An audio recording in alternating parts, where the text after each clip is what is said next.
আসসালামু আলাইকুম বন্ধুরা, আশা করি সবাই ভালো আছেন। আমার হাতে যে ওষুধটি দেখতে পাচ্ছেন এটি হচ্ছে নবজাতক বা শিশুদের পেটে সমস্যার ওষুধ ফ্ল্যাটনিল পেডিয়াট্রিক ড্রপ।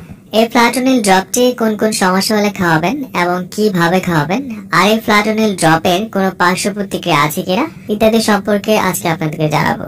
তো চলুন কথা না বাড়িয়ে ভিডিওটি শুরু করা যাক। ওষুধের বা নবজাতকের এই ফ্ল্যাটনিল ড্রপটি বাজারে নিয়ে এসেছে একমি ল্যাবরেটরিজ লিমিটেড, আর এটি একটি 15 ml এর ড্রপ। এই পেডিয়াট্রিক ড্রপটির প্রতি ml রয়েছে 67 মিলিগ্রাম সিমিথিকন। তো চলুন এবার জানা যাক ফ্ল্যাটনিল ড্রপটি শিশুদের কোন কোন সমস্যা হলে খাওয়াবেন। শিশুদের সব থেকে বেশি যে অসুখ হয় তা হচ্ছে পেটের সমস্যা, কারণ শিশুরা না বুঝে এটা সেটা অনেক কিছু মুখে দিয়ে ফেলে। এতে সহজে শিশুর পেটে রোগ জীবাণু চলে যেতে পারে। আবার অনেক সময় দেখা যায় শিশুরা বুকের দুধ খাওয়ার সময় পেটের মধ্যে দুধের থেকে বাতাসের পরিমাণটা বেশি ঢোকে। উক্ত বিভিন্ন কারণে বা শিশুদের পেটে গ্যাসের সৃষ্টি হলে আর সেই সৃষ্ট গ্যাসের কারণে পেটে ব্যথা হলে এই ফ্ল্যাটনিল ড্রপটি সাধারণত ডক্টররা লিখে থাকেন। এছাড়া নবজাতকের পেট ফাঁপা থাকলে, পেট ফোলা ভাব থাকলে বা অন্ত্রে ফোলা ভাব থাকলে এই ফ্ল্যাটনিল পেডিয়াট্রিক ড্রপটি খাওয়াতে পারেন।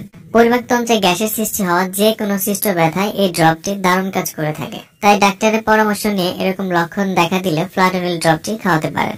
এছাড়া বিষক্রিয়া চিকিৎসায় এই ফ্ল্যাটনিল বা সিমিথিকন জাতীয় ওষুধ ব্যবহার করা হয়। যেমন অসাবধানতাবশত কেউ ফেনা তৈরি করে এমন ডিটারজেন্ট খেয়ে ফেললে এর ক্ষতিকর ক্রিয়ার প্রতিষেধক হিসেবে সিমিথিকন ব্যবহার করা হয়, কারণ এর ফেনানাশক ক্ষমতা রয়েছে। এছাড়া অপারেশন পরবর্তী গ্যাসের সমস্যাতেও ফ্ল্যাটনিল বা সিমিথিকন জাতীয় ওষুধ ব্যবহার করা হয়ে থাকে।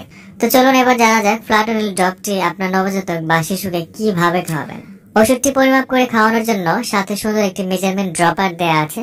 2 বছরের কম শিশুদেরকে ডাক্তাররা সাধারণত 0.3 ml করে দিনে 3 থেকে 4 বার লিখে থাকেন, এবং 2 থেকে 12 বছর বয়সী শিশুদের জন্য 0.5 ml করে দিনে 4 বার লিখে থাকেন। এই ওষুধ সব থেকে বেশি ফলাফল পাওয়া যায় ঘুমোতে যাওয়ার আগে এবং খাবারের পরে সেবন করলে।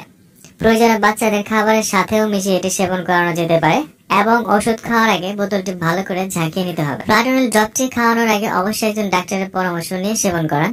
এবার চলুন জানা যাক এই ওষুধের মিথস্ক্রিয়া ও পার্শ্ব প্রতিক্রিয়া সম্পর্কে। সিমিথিকন বা ফ্ল্যাটনিল ড্রপ অন্য ওষুধের সাথে প্রভাবিত করে এমন তথ্য পাওয়া যায়নি।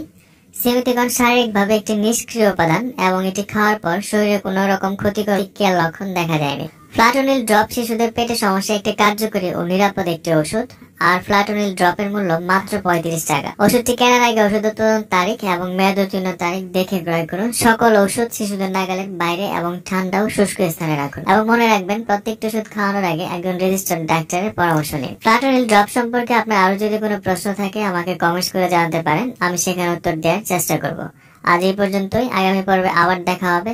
সেই পর্যন্ত ভালো থাকুন, সুস্থ